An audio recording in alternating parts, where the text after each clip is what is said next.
নমস্কার বন্ধুরা, প্রিয় ফুড কিচেনে তোমাদের সবাইকে স্বাগতম। আজ রান্না করব দারুণ স্বাদের পায়েস। তো এখানে দুধটা জাল করে নিয়েছি। এবার দিয়ে দিব গোবিন্দভোগ চাল,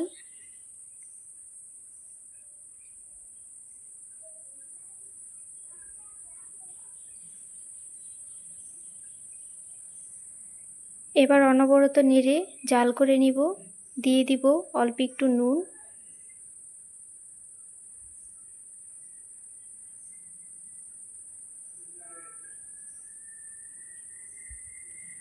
চালগুলো ফুটতে শুরু করেছে।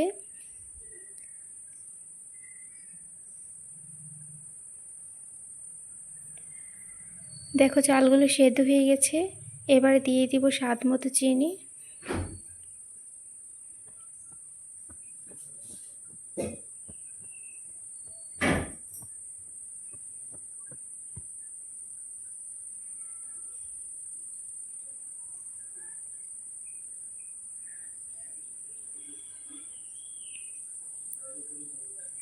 চিনি দিয়ে আরও কিছুক্ষণ জাল করে নিব।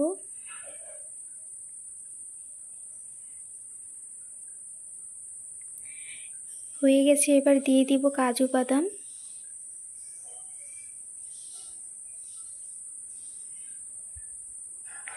বন্ধুরা, ভিডিওটি ভালো লেগে থাকলে অবশ্যই চ্যানেলটি সাবস্ক্রাইব করে রাখবে আর লাইক কমেন্ট শেয়ার করতে ভুলবে না। দেখো বন্ধুরা, হয়ে গেছে। এবার নামিয়ে নিয়েছি।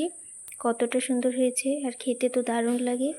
গোবিন্দভোগ চাল দিয়ে রান্না করে খেয়ে দেখবি, খুবই ভালো লাগে, একদম অমৃতর মতো।